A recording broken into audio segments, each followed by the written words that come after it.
ವಿರಾಮದ ಬಳಿಕ ಕಾರ್ಯಕ್ರಮದಲ್ಲಿ ಮತ್ತೊಮ್ಮೆ ಸ್ವಾಗತ. ಇವತ್ತಿನ ಕರೆಂಟ್ ಅಫೈರ್ ವಿಶೇಷ ನೇರ ಪ್ರಸಾರದ ಕಾರ್ಯಕ್ರಮದಲ್ಲಿ ಚರ್ಚೆಯನ್ನು ಮಾಡ್ತಾ ಇದ್ವಿ.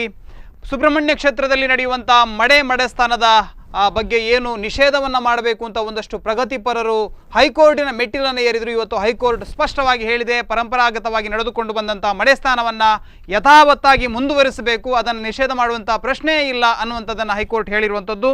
ಈ ವಿಚಾರವಾಗಿ ನಾವು ಚರ್ಚೆಯನ್ನು ಮಾಡ್ತಾ ಇದ್ವಿ. ನಮ್ಮೊಂದಿಗೆ ಸುಬ್ರಹ್ಮಣ್ಯ ರಾವ್ ಅವರು, ಅದೇ ರೀತಿಯಾಗಿ ಜಯನ್ ಮಲ್ಪೆ ಅವರಿದ್ದಾರೆ. ನಾನು ಸುಬ್ರಹ್ಮಣ್ಯ ರಾವ್ ಅವರಲ್ಲಿ ಕೇಳಿದಾಗ ಅವರು ಹೇಳಿದರು, ಏನು ಬ್ರಾಹ್ಮಣರ ಎಂಜಲಿನಲ್ಲೇ ಏನು ಆ ರೀತಿಯ ಔಷಧೀಯ ಶಕ್ತಿ ಇದೆ ಅಂತ ಕೇಳಿದಾಗ ಅವರು ಹೇಳಿದರು, ಬ್ರಾಹ್ಮಣರು ವಿಶೇಷವಾಗಿ ಅನುಷ್ಠಾನಗಳನ್ನು ಮಾಡ್ತಾರೆ, ಹಾಗಾಗಿ ಅವರು ಇತರರಿಗಿಂತ ಭಿನ್ನರು ಅನ್ನುವಂಥದ್ದನ್ನು ಹೇಳಿದರು. ಇದರ ಬಗ್ಗೆ ಜಯನ್ ಮಲ್ಪೆ ಅವರು ಏನು ಹೇಳ್ತೀರಿ? ಯಾವ ನೀವು ನೋಡಿ, ಹಾಗಾದ್ರೆ ಮನುಷ್ಯ ಸಮಾನತೆ ಇಲ್ಲ ಅಂತ ಆಯ್ತಲ್ಲ. ಬ್ರಾಹ್ಮಣರು ಶ್ರೇಷ್ಠರು ಮತ್ತೆ ಬೇರೆ ಜಾತಿಗಳು, ನಾವು ಯಾಕೆ ಅವರನ್ನು ಹೊಂದಾಣಿಕೆ ಮಾಡಬೇಕು? ನನಗೆ ಅರ್ಥನಾಗುದಿಲ್ಲ. ಇವರು ಯಾವ ಇದರಲ್ಲಿ ಹುಟ್ಟಿದವರು? ಬ್ರಾಹ್ಮಣರು ಮತ್ತೆ ದಲಿತರಾಗ್ಲಿ, ಶೂದ್ರರಾಗ್ಲಿ, ಹಿಂದುಳಿದ ವರ್ಗದವರಾಗ್ಲಿ, ಹಾಗಾದ್ರೆ ಅವರು ಮನುಷ್ಯರಲ್ವಾ? ಈ ಪ್ರಶ್ನೆ ನಮ್ಮನ್ನು ಕಾಡ್ತದೆ. ಸಮಾನತೆ ಇರುವುದು ಎಲ್ಲಿ? ಎಲ್ಲ ಮಾನವರು. ಹಾಗಾದ್ರೆ ಇವರ ದೇವರು ಕೂಡ ಮನುಷ್ಯರನ್ನ ಸಮಾನವಾಗಿ ಕಾಣಲಿಲ್ಲ ಅಂತ ಆಯ್ತು, ಹುಟ್ಟಿಸ್ಲಿಲ್ಲ, ತಾರತಮ್ಯ ಆಯ್ತು. ಒಂದೊಂದು ಜಾತಿಯವ, ಒಂದೊಂದು ಧರ್ಮದವ, ಅಥವಾ ಬೇರೆ ಬೇರೆ. ಒಟ್ಟಾರೆ ನಾವು ಹೇಳ್ತೇವೆ ಮನುಷ್ಯರೆಲ್ಲರೂ ಒಂದೇ ಅಂತ ಹೇಳ್ತೇವೆ. ಧರ್ಮನ ಅವರು ಅದೇ ಹೇಳ್ತದಂತ ನನಗೆಲ್ಲೋ ಒಂದು ಕೆಳಗಡೆ ಓದಿದ ನೆನಪಿದೆ. ಆದರೆ ಇದನ್ನು ನೋಡಿದಾಗ ಇವರು ಹೇಳಿದಾಗ ಬ್ರಾಹ್ಮಣ್ಯವೇ ಶ್ರೇಷ್ಠ, ಬ್ರಾಹ್ಮಣ್ಯವೇ ಶ್ರೇಷ್ಠ. ನಾನು ಬ್ರಾಹ್ಮಣರಿಗೆ ಬೈದಿಲ್ಲ, ಬ್ರಾಹ್ಮಣ್ಯಕ್ಕೆ ಕ್ವಶನ್ ಮಾಡ್ತಿದ್ದೇನೆ. ಬ್ರಾಹ್ಮಣ್ಯವೇ ಶ್ರೇಷ್ಠ ಅಂತ ಹೇಳ್ತಾರೆ. ಇದು ನನ್ನ ಪ್ರಶ್ನೆ. ಇದು ಈ ಬ್ರಾಹ್ಮಣ್ಯ ಅಂದ್ರೆ ಏನು? ಏನು ಸುಬ್ರಹ್ಮಣ್ಯ ರಾವ್ ಅವರೇ, ಬ್ರಾಹ್ಮಣ್ಯ ಅಂದ್ರೆ ಏನು ನೀವು ಹೇಳುವಂತ? ಜಯನ್ ಮಲ್ಪೆ ಅವರಿಗೆ ಬಹಳಷ್ಟು ಕನ್ಫ್ಯೂಷನ್ ಇದೆ. ಈ ಶ್ರೇಷ್ಠತೆ ನಿಕೃಷ್ಟತೆ ಎನ್ನುವಂಥದ್ದು ನಮ್ಮ ಕರ್ಮಾನುಸಾರ ಪಡ್ಕೊಂಡು ಬಂದ ಯೋಗ್ಯತೆ. ಉದಾಹರಣೆಗೆ, ಒಂದು ಕ್ಲಾಸಿನಲ್ಲಿ ಒಂದು ತರಗತಿಯಲ್ಲಿ ಇದ್ದ ಮಕ್ಕಳೆಲ್ಲ ವಿದ್ಯೆಯಲ್ಲಿ ಅವರು ಕಲಿತಿರುವಂತಹ ಒಂದೇ ಸಬ್ಜೆಕ್ಟ್ನಲ್ಲಿ ಎಲ್ಲರೂ ಒಂದೇ ರೀತಿ ಇರುವುದಿಲ್ಲ. ಎಲ್ಲಿದೆ ಸಮಾನತೆ? ಅಲ್ಲಿ ಒಬ್ಬ ಸ್ಕೋರ್ ಮಾಡ್ತಾನೆ 90ಗಿಂತ ಹೆಚ್ಚು, ಒಬ್ಬ ಮಾಡ್ತಾನೆ 80, ಒಬ್ಬ ಮಾಡ್ತಾನೆ 50, ಒಬ್ಬ ಮಾಡ್ತಾನೆ 40. ಯಾಕೆ ದೇವರವರನ್ನ ಡಿಫರೆಂಟ್ ಮಾಡಿದ? ಅದನ್ನ ನಾನು ಇವರಿಗೆ ಇಲ್ಲಿ ನಿಮ್ಮ ಬ್ರಾಹ್ಮಣರಲ್ಲಿ ಎಷ್ಟು ಜನ ಬಡವರು ಇದ್ದಾರೆ, ಅವರಿಗೆ ನಾನು ಸಹಾಯ ಮಾಡಿದಷ್ಟು ಬಹುಶಃ ನಿಮ್ಮ ಬ್ರಾಹ್ಮಣರು ಮಾಡ್ಲಿಕ್ಕಿಲ್ಲ. ಸಮಸ್ಯೆ ಅವ್ರಿಗೆ ಯಾವ ಶಾಪತ್ತಾಗಿದೆ, ಅವ್ರಿಗೆ ಅನಿಷ್ಟತಾಗಿದೆ. ಬ್ರಾಹ್ಮಣರಲ್ಲೇ ಇದೆ ಎಷ್ಟೋ ಜನ ಬಡವರು ಇದ್ದಾರೆ, ಎಷ್ಟು ಜನ ಒಬ್ಬ ಹೀಗೆ ಅಂದ್ರೆ ಬ್ರಾಹ್ಮಣರಲ್ಲೇ ಪಾಪ ಎಂತೆಂತ ಜನರಿದ್ದಾರೆ. ಬಡವರು ಎಲ್ಲದರಲ್ಲೂ ಇದ್ದಾರೆ, ಎಲ್ಲ ಸಮುದಾಯದಲ್ಲೂ ಇದ್ದಾರೆ. ಬ್ರಾಹ್ಮಣರಿಗೂ ಕುಡಿತಾರೆ, ಬ್ರಾಹ್ಮಣರಲ್ಲಿಯೂ ಒಲ್ಗರಿದೆ, ಎಲ್ಲವಿದೆ. ಆಗಿರುವಾಗ ಶ್ರೇಷ್ಠತೆ ಅನ್ನೋದನ್ನ ಬ್ರಾಹ್ಮಣ ಕುಲಕ್ಕೆ ನೀವು ಅಂಟಿಸ್ಕೊಳ್ಬೇಡಿ, ಮತ್ತೆ ವಿದ್ಯೆಗೆ ಅಂಟಿಸಬೇಡಿ.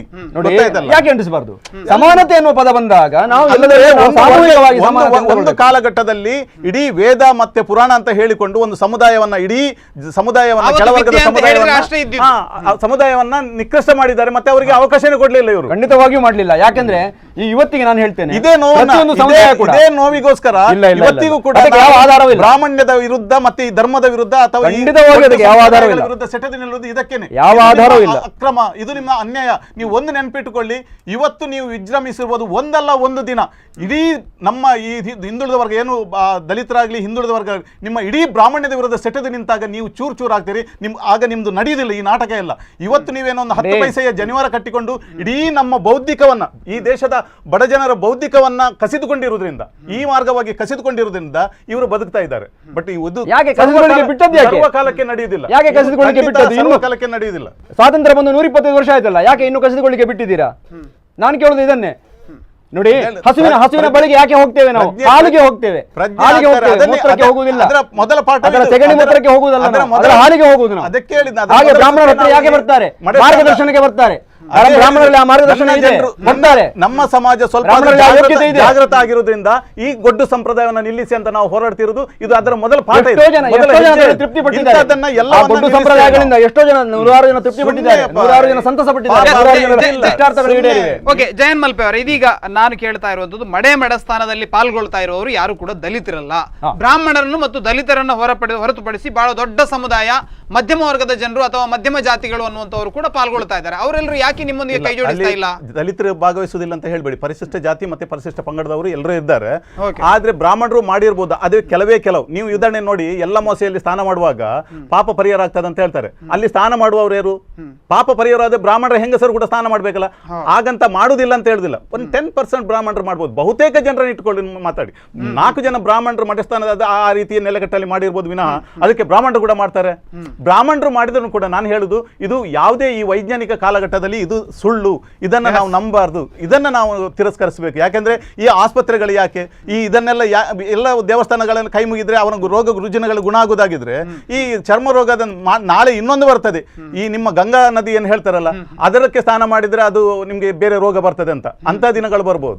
ಇದು ನ್ಯಾಯಾಲಯ ಅದೇ ರೀತಿಯ ತೀರ್ಪು ಕೊಡ್ಬೋದು ಮುಂದೆ. ಇವತ್ತು ಕೊಟ್ಟಿದೆ ಗಂಗಾ ಸ್ನಾನವನ್ನು ಕೂಡ ನಿಲ್ಲಿಸಬೇಕು ಅನ್ನುವಂತ ಮನವಿ ಮಾಡುವ ಕಾಲ ಬರಬಹುದು ಅಂತ ನ್ಯಾಯಪೀಠವೇ ಹೇಳಿದೆ. ಸುಬ್ರಹ್ಮಣ್ಯ ರಾವ್ ಅವರ ತಾವು ಅದೇ ಹೇಳ್ತಾ ಇದ್ದೀನಿ ನಾನು, ಏನಂದ್ರೆ ಬ್ರಾಹ್ಮಣರು ಶ್ರೇಷ್ಠರು ಅನ್ನುವಂತ ವಾದವನ್ನ ನೀವು ಮಂಡಿಸ್ತಾ ಇರುವಂತದ್ದು ಇದೇ ಎಲ್ಲೋ ಒಂದು ಕಡೆಯಲ್ಲಿ ಎಲ್ಲ ವಿವಾದಗಳಿಗೆ ಕಾರಣ ಅಂತ ನೀವು ಅನಿಸ್ತಾ ಇಲ್ವಾ? ನೋಡಿ, ನಾನೊಂದು ವಿಷಯ ಹೇಳ್ತೇನೆ. ಶ್ರೇಷ್ಠತೆ ನಿಕೃಷ್ಟ, ನಾನು ಮೊದಲು ಹೇಳಿದೆ, ಶ್ರೇಷ್ಠತೆ ನಿಕೃಷ್ಟತೆ ಎನ್ನುವುದು ನಮ್ಮ ಕರ್ಮಾನುಸಾರ ನಾವು ಪಡ್ಕೊಂಡು ಬಂದಿರುವಂಥದ್ದು. ಅದು ಎಲ್ಲ ಜೀವನದ ಎಲ್ಲ ರಂಗಗಳಲ್ಲೂ ಹಾಸು ಹೊಕ್ಕಾಗಿದೆ ಶ್ರೇಷ್ಠತೆ ಹಾಗೂ ನಿಕೃಷ್ಟತೆ. ಒಬ್ಬ ಶ್ರೇಷ್ಠನಾಗ್ತಾನೆ ಯಾವುದರಿಂದ? ತನ್ನ ಕರ್ಮಗಳಿಂದ, ಇಲ್ಲಿಂದ ಬಂದು ತನ್ನ ಕರ್ಮಗಳಿಂದ ಶ್ರೇಷ್ಠನಾಗ್ತಾನೆ. ಅಷ್ಟು ಮಾತ್ರ ಅಲ್ಲ, ಹುಟ್ಟಿನಿಂದಲೂ ಶ್ರೇಷ್ಠನಾಗ್ತಾನೆ, ಕರ್ಮಗಳಿಂದಲೂ ಶ್ರೇಷ್ಠನಾಗ್ತಾನೆ. ಆಯ್ತಾ? 2-3 ರೀತಿ ನಾವು ಬ್ರಾಹ್ಮಣರನ್ನು ದ್ವಿಜರು ಅಂತ ಹೇಳಿದ್ರೆ 2 ರೀತಿಯಲ್ಲಿ ನಾವು ಜನ್ಮ ತೆಗಿತೇವೆ ಅಂತೇಳಿ. ಹುಟ್ಟಿನಿಂದ ಬ್ರಾಹ್ಮಣರಾದವರು ನಾವು ಆಚರಣೆಗಳಿಂದ ಬ್ರಾಹ್ಮಣರಾಗ್ತೇವೆ. ಆಚರಣೆಯಲ್ಲಿ ಬೇರೆ ಜಾತಿಗಳು ಹಾಗಾದ್ರೆ ಯಾವುದು ಆಚರಣೆ ಮಾಡ್ತಾ ಇಲ್ಲ ಅಂತ ತಾವು ಹೇಳ್ತಾ ಇದ್ದೀರಿ. ಆಚರಣೆಗಳು ನೋಡಿ, ಬ್ರಾಹ್ಮಣರ ಇರುವಂತಹ ಆಚರಣೆಗಳು ಇತರರಲ್ಲಿ ಇಲ್ಲ ಏನು, ಅದು ನೀವೇ ಬರೆದುಕೊಂಡಂತ ಆಚರಣೆಗಳು, ನೀವೇ ಬರೆದುಕೊಂಡಂತ ಆಚರಣೆಗಳು, ಅದೇ ರೀತಿ ಆಚರಣೆಗಳು ನಾವೇನು ಒತ್ತಾಯ ಮಾಡಲಿ. ನೀವು ಒಂದು ಉರುಳಾಡಿ ಅಂತ ಹೇಳಿ ಒತ್ತಾಯ ಮಾಡಲಿಲ್ಲವಲ್ಲ. ಈಗ ಪಾದೆಬೆಟ್ಟಲ್ಲಿ ಸುಬ್ರಹ್ಮಣ್ಯ ದೇವಸ್ಥಾನ ಇದೆ, ಇಲ್ಲೇ ಅಲ್ಲಿ ಒಂದೇ ಒಂದು ಇತರ ಜಾತಿಯವರು ಉರುಳಾಡುವುದಿಲ್ಲ, ಬರೇ ಬ್ರಾಹ್ಮಣರು ಮಾತ್ರ ಉಳಿದಾರೆ. ನಾಳೆಗೆ ಬನ್ನಿ, ನಾಡ್ದು ಬನ್ನಿ, ಬರ್ಲಿ, ಇವರೇ ಮಲ್ಪೆಯವರೇ ಬರ್ಲಿ, ಬಂದು ನೋಡ್ಲಿ. ಒಳಗೆ ಮಡಸ್ನಾನ ಆಗ್ತದೆ, ಹೊರಗೆ ಏನಾಗುವುದಿಲ್ಲ. ಹೊರಗೆ ಸಹ ಬ್ರಾಹ್ಮಣರು ಕೂತ್ಕೊಳ್ತಾರೆ, ಒಳಗೆ ಮಾತ್ರ ಮಡಸ್ನಾನ ಆಗ್ತದೆ. ಏನಿಲ್ಲ ಅಂದ್ರೆ ಒಂದು 100-150 ಜನ ಬ್ರಾಹ್ಮಣರು ಮಾತ್ರ ಉರುಳಾಡಿ ಹೋಗ್ತಾರೆ. ಯಾಕೆ? ಉಳಿದವರು ಯಾರು ಬರುವುದಿಲ್ಲ. ಯಾರಾದ್ರೂ ಮಾತಾಡ್ತಾರೆ, ಹೋಗಿ ಉರುಳಾಡಿ ಅಂತ ಹೇಳಿ ಯಾರಾದ್ರೂ ಹೇಳ್ತಾರೆ. ಹೊರಗೆ ಸಹ ಉರುಳಾಡ್ಬೋದು, ಬ್ರಾಹ್ಮಣರು ಉಂಡುಟ ಎಲೆ ಮೇಲೆ ಹೊರಗೆ ಸಹ ಉರುಳಾಡ್ಬೋದು. ನಾನು ಮೊದಲೇ ಹೇಳಿದ್ದೇನೆ, ನೀವು ನಿಮ್ಮ ಖಾಸಗಿ ದೇವಸ್ಥಾನಗಳಲ್ಲಿ ಏನ್ ಬೇಕಾದ್ರೂ ಮಾಡಿ, ತಲೆ ಕೆಳಗೆ ಬೇಕಾದ್ರೂ ಮಾಡಿ, ಅದು ನನಗೆ ಆಕ್ಷೇಪ ಇಲ್ಲ. ನಾನು ಮುಜರಾಯಿ ಇಲಾಖೆಗೆ ಒಳಪಟ್ಟಂತಹ ದೇವಸ್ಥಾನದಲ್ಲಿ ಇಂಥ ಅನಿಷ್ಟ ಪದ್ಧತಿಯನ್ನ ನಿಲ್ಲಿಸಬೇಕಂತ ನಮ್ಮ ವಾದ. ಮತ್ತೆ ಅದು ಅತ್ಯಂತ ಅಮಾನುಷವಾದದ್ದು, ಮತ್ತೆ ಕೌರ್ಯ ತುಂಬಿದೆ ಅದರಲ್ಲಿ. ಅದನ್ನ ಮಾಡಬಾರ್ದು ಯಾರು ಕೂಡ. ಮನುಷ್ಯನನ್ನ ಪ್ರೀತಿಸುವವ, ಮನುಷ್ಯನನ್ನಾಗಿ ನೋಡುವವ ದನವನ್ನ ತಿಂತಾರಲ್ಲ, ಅದರಲ್ಲಿ ಕೌರ್ಯ ಇಲ್ವೇ? ಜೀವಮಾನ ನಡಿ ಹಾಲು ಕೊಡುವಂತಹ ದನವನ್ನ ನಿರ್ದಯವಾಗಿ ಕಡಿದುಕೊಳ್ತಾರಲ್ಲ, ಇಂಥ ಕಾಂಗ್ರೆಸ್ ಸರ್ಕಾರ ಅಂತ ಕಾನೂನನ್ನ ವಿಷಯವನ್ನ ಸ್ಥಾನ ಪಲ್ಲಟ ಮಾಡಬೇಡಿ. ಅಲ್ಲ, ಮತ್ತೆ ನಾನು ನೀವು ಹೋಗುವಾಗ, ನೀವು ಹೋದ ದಾರಿಯಲ್ಲಿ ನಾನು ಹೋದ್ರೆ ಸ್ಥಾನ ಪಲ್ಲಟ ಹೇಗಾಗುವುದು? ನೀವು ಸಹ ಸ್ಥಾನ ಪಲ್ಲಟ ಮಾಡಿದ್ರಿ, ನಾನು ಸ್ಥಾನ ಪಲ್ಲಟ ಮಾಡಿಲ್ಲ. ಮುಜರಾಯಿ ಇಲಾಖೆ ದೇವಸ್ಥಾನಗಳಲ್ಲಿ ಯಾರ ಇದರಿಂದ ನಡೀತದೆ? ನಿಮ್ಮ ಖಾಸಗಿ ಮನೆಯಿಂದ ನಡೀತದ? ನಿಮ್ಮ ಖಾಸಗಿ ಆಸ್ತಿಯಿಂದ ನಡೀತದೆ? ಎಲ್ಲರದ್ದು ಇದೆ, ಹಕ್ಕಿರುವಾಗ ಆ ದೇವಸ್ಥಾನ ಅದನ್ನು ಮಾಡ್ಬೇಕು. ನಾವು ಹೇಳುದು ಇಂಥ ಕಾನೂನುಗಳನ್ನು ಇದೆ, ಹಕ್ಕು ನಮ್ಗೆ ಇದೆ. ಸರ್ಕಾರದಿಂದ ಯಾಕೆ ಕಾನೂನುಬದ್ಧವಾಗಿ ನೋಡಿ ಭಟ್ರೆ, ನೀವು ಸಂವಿಧಾನಾತ್ಮಕವಾಗಿ ನಿಮಗೆ ಇಷ್ಟ ಬಂದಾಗೆ ಮಾತಾಡಬೇಡಿ. ನೋಡಿ, ಮುಜರಾಯಿ ಇಲಾಖೆ ಸರ್ಕಾರದ ನಿಮ್ಮ ಮನೆ ಅಥವಾ ನಿಮ್ಮ ಸಮುದಾಯದ ಆಸ್ತಿ ಅಲ್ಲ.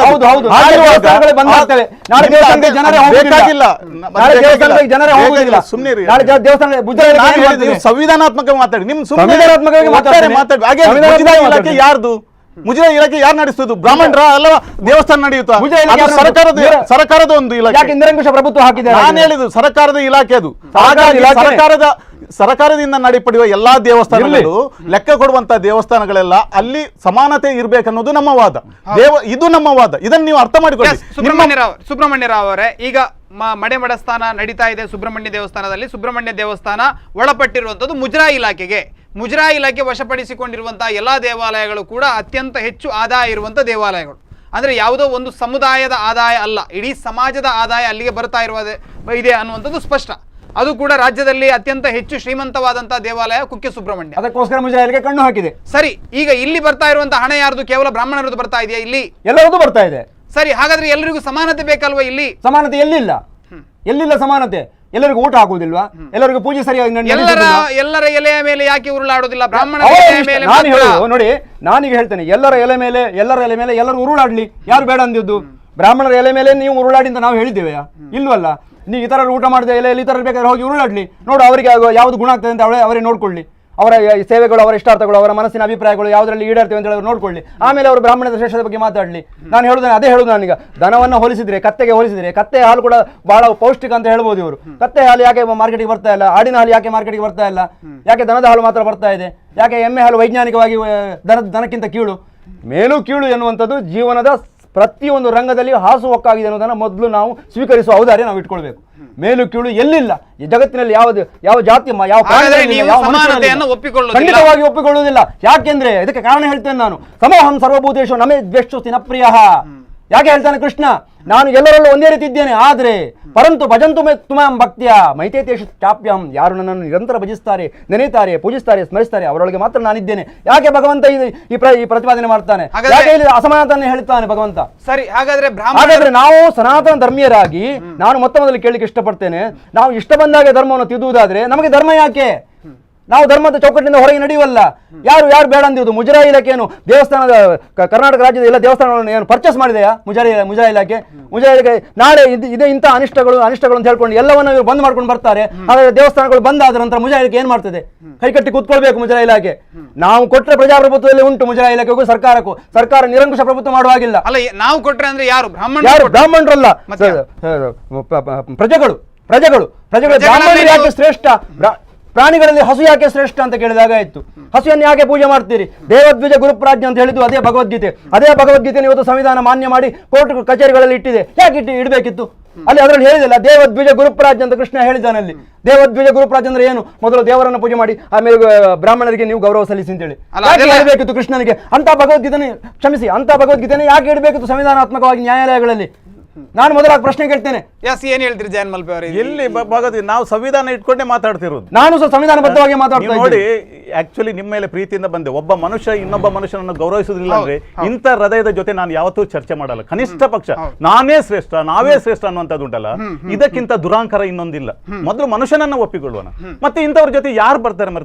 ತಲಾಂತರದಿಂದ ನಮ್ಮಂತ ಹಿಂದುಳಿದ ವರ್ಗದವರ ಬಡ ಜನರನ್ನು ಇವರು ಕಟ್ಟಿಕೊಂಡು ಇವನ್ ಒಂದ್ ಕಡೆ ಮೌಢ್ಯಕ್ಕೆ ಮಾತ್ರ ಅಲ್ಲ, ಬರೀ ಇಡೀ ನಮ್ಮ ಅಧಿಕಾರ ಸಂಪತ್ತು ಎಲ್ಲವನ್ನು ದೋಚಿದ್ದಾರೆ. ಇಂಥ ಜನರ ಜೊತೆ ನಾವು ಮತ್ತೆ ಬೆರೀಬೇಕು, ಮತ್ತೆ ಪ್ರೀತಿಸಬೇಕು, ಇವರ ಧರ್ಮವನ್ನು ಒಪ್ಪಿಕೊಳ್ಳಬೇಕಂದ್ರೆ ಯಾಕೆ? ಅಲ್ಲ, ಈ ಪೇಜಾವರ ಸ್ವಾಮಿಗಳೆಲ್ಲ ಏನು ನಮಗೆ ಬೇಡವೇ ಬೇಡ ದೇವಸ್ಥಾನಗಳು. ಸತ್ಯವಾಗಿ ಹೇಳ್ತೇನೆ ಒಂದು ಮಾತು, ಬ್ರಾಹ್ಮಣರಿಗೆ ದೇವಸ್ಥಾನಗಳು ಬೇಡ. ಬ್ರಾಹ್ಮಣರಿಗೋಸ್ಕರ ದೇವಸ್ಥಾನಗಳು ಆದದ್ದಲ್ಲ. ಬ್ರಾಹ್ಮಣರು ಇತರರಿಗೋಸ್ಕರ ದೇವಸ್ಥಾನ ಕಟ್ಟಿದ್ದು. ಬ್ರಾಹ್ಮಣರು ಅದರಲ್ಲಿ ಮಾಧ್ಯಮವಾಗಿ ಅರ್ಚಕರಾಗಿ ಹುದ್ದೆ ನಿರ್ವಹಿಸಿಕೊಂಡು ಇತರರ ನೋವು ನಲಿವುಗಳನ್ನು ಇತರರಿಗೆ ಮಾರ್ಗದರ್ಶನಕ್ಕೋಸ್ಕರ ಅವರು ಇರುವುದು, ಅಥವಾ ಇತರರಿಗೆ ಏನೋ ಪೂಜೆ ಪುನಸ್ಕಾರ ಮಾಡಿಸಬೇಕಾಗಿ ಇರುವುದು. ದೇವರು ಎಲ್ಲಿಂದ ಬಂತು? ಈಜಿಪ್ಟ್ ನಾಗರಿಕತೆ ಇರುವಾಗ ದೇವರು ಇಲ್ಲದಿದ್ದು ಮತ್ತೆ ನಾನು ಹೇಳಿದಿಲ್ಲ ದೇವರ ವರ್ಗ ತನ್ನ ಹೊಟ್ಟೆಪಾಡಿಗೋಸ್ಕರ ಮಾಡಿದಂತ ತಂತ್ರ ಇದೆ. ಬರಬೇಡಿ, ಹೊಟ್ಟೆಪಾಡಿಗೆ ಅಂತ ಹೇಳುವರು ಬರಬೇಡಿ. ಯಾರು ಒತ್ತಾಯ ಮಾಡಿದ್ದು? ಬನ್ನಿ ದೇವಸ್ಥಾನಕ್ಕೆ ಬನ್ನಿ, ಅದು ಮಾಡಿ ಇದು ಮಾಡಿ ಪೂಜೆ ಮಾಡಿ. ಯಾರೆಲ್ಲ ಬಡ ಜನರ ಬೌದ್ಧಿಕಗಳನ್ನ ಎಲ್ಲಿ ಸುಬ್ರಹ್ಮಣ್ಯ ರಾವ್ ಅವರ ಇದು ಒಂದು ಮನಸ್ಸಿನ ಒಂದು ಚಿಂತನೆಯೋ ಅಥವಾ ಇಡೀ ಸಮಾಜ ಧರ್ಮ ಗ್ರಂಥದ ಚಿಂತನೆ? ಯಾಕೆ ಅಂತ ಹೇಳಿದ್ರೆ, ನಾನು ಯಾವ ಧರ್ಮ ಗ್ರಂಥಗಳಲ್ಲಿ ಎಲ್ಲಿ ಬೇಕಾದ್ರೆ ನೀವು ಹಿಂದೂ ಸಮಾಜವನ್ನು ಒಡೆಯುವಂತ ಮಾತನಾಡ್ತಾ ಇದ್ದೀರಿ. ಅಲ್ಲ, ಇದು ಧರ್ಮವನ್ನ ತಿಳಿಯದವರು ಹೇಳುವಂತ ಇದು ಮಾತು. ಬ್ರಾಹ್ಮಣ್ಯವನ್ನ ಒಪ್ಪದವರು ದೇವಸ್ಥಾನಗಳಿಗೆ ಬರಬೇಡಿ ಅಂತ ತಾವು ಹೇಳ್ತಾ ಇದ್ದೀರಿ. ಬ್ರಾಹ್ಮಣ್ಯವನ್ನ ಒಪ್ಪದವರು, ನಿಜವಾಗಿ ಹೇಳ್ತೇನೆ ನಾನು, ಬ್ರಾಹ್ಮಣ್ಯವನ್ನ ಒಪ್ಪದವರು ಅವರು ದೇವಸ್ಥಾನಕ್ಕೆ ಬಂದು ಕೂಡ ವ್ಯರ್ಥವೇ ಸರಿ. ಯಾಕೆಂದ್ರೆ ಶಿಕ್ಷಕರನ್ನು ಒಪ್ಪದ ಹಾಗೆ ಆಯ್ತು. ಶಾಲೆಯಲ್ಲಿ ಬಂದು ಶಿಕ್ಷಕರನ್ನು ಒಪ್ಪದಂತವರು ವಿದ್ಯಾರ್ಥಿಗಳು ಎಂತಕ್ಕೆ? ಯಾವ ಪುರುಷಾರ್ಥಕ್ಕೆ ವಿದ್ಯಾರ್ಥಿಗಳು ಶಾಲೆಗೆ ಬರಬೇಕು? ಅಲ್ಲಿ ಶಿಕ್ಷಕರು ಇರುವುದು ಎಂತಕ್ಕೆ? ಇವರು ಮನೆಯಲ್ಲಿ ಕಲಿಬಹುದಲ್ಲ, ತಂದೆ ತಾಯಿಗಳು ಕಲಿಸಬಹುದಲ್ಲ, ಅಥವಾ ಮನೆಯಲ್ಲಿ ಬೇರೆ ಏನಾದ್ರು ಏರ್ಪಾಡುಗಳು ಮಾಡಬಹುದಲ್ಲ. ನೀವು ಯೋಚನೆ ಮಾಡಿ, ನನ್ನ ಅನೇಕ ಹಿಂದುಳಿದ ವರ್ಗದವರು ಇವತ್ತು ಬಜರಂಗ ದಳ, ಹಿಂದೂ ಯುವ ಸೇನೆ, ಬೇರೆ ಬೇರೆ ಸಂಘಟನೆಯಲ್ಲಿದ್ದಾರೆ.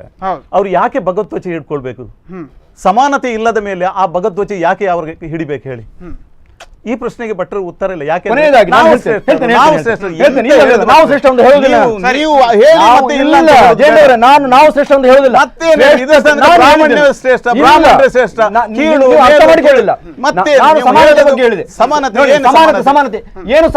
ನಿಮ್ಮ ಸಮಾನತೆ ಭಗವದ್ಗೀತೆಯಲ್ಲಿ, ವೇದಗಳಲ್ಲಿ ಎಲ್ಲೂ ಕೂಡ ಸಮಾನತೆ ಇಲ್ಲ ಅನ್ನೋ. ಸಮಾನತೆ ಎನ್ನುವುದು ಆತ್ಮ ಸಮಾನತೆ ಮಾತ್ರ, ಕರ್ಮ ಸಮಾನತೆ ಅಲ್ಲ.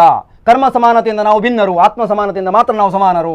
ಸಮೋಹಂ ಸರ್ವಭೂತೇಶು ಅಂತ ಹೇಳಿದ ಹಾಗೆ, ಅಹಮಾತ್ಮ ಗುಡಾಕೇಶ ಅಂತ ಹೇಳಿದ ಹಾಗೆ, ಆಯ್ತಾ? ಈಶ್ವರ ಸರ್ವಭೂತಾನಾಂ ಹೃದಯೇಶರ್ಜುನ ತಿಷ್ಠತಿ. ಅದೇ ಭಗವಂತ, ಅದೇ ಮಾನ್ಯ ಮಾಡಿದ್ದೇವೆ. ಇವರ ದೇವರಲ್ಲಿ ಆಗ್ಲಿ, ಇವರ ಧರ್ಮದಲ್ಲಿ ಸರ್ವಶ್ರೇಷ್ಠತೆ ಸಮಾನತೆ ಇದ್ದಿದ್ರೆ ಬುದ್ಧ ಯಾಕೆ ಹುಟ್ಕೊಂಡ? ಯಾಕೆ ಬಂದ? ಅಂಬೇಡ್ಕರ್ ಯಾಕೆ ಬಂದ್ರು ಸರ್? ಏನಾದ್ರು? ಹಾಗಾಗಿ ಇದೆಲ್ಲ ಮಂಕುಬುದಿಯ ರಚುವಂತ ಒಂದು ತಂತ್ರ. ಇನ್ನಷ್ಟು ಚರ್ಚೆಯನ್ನು ಮಾಡೋಣ. ಒಂದು ಸಣ್ಣ ವಿರಾಮವನ್ನು ತೆಗೆದುಕೊಳ್ತಾ ಇದ್ದೇನೆ ವೀಕ್ಷಕರೇ. ವಿರಾಮದ ಬಳಿಕ ಇನ್ನಷ್ಟು ವಿಚಾರಗಳಿರುವಂಥದ್ದು, ಅದರ ಬಗ್ಗೆ ಚರ್ಚೆಯನ್ನು ಮಾಡ್ತೇನೆ. ಈಗ ಒಂದು ಸಣ್ಣ ವಿರಾಮ.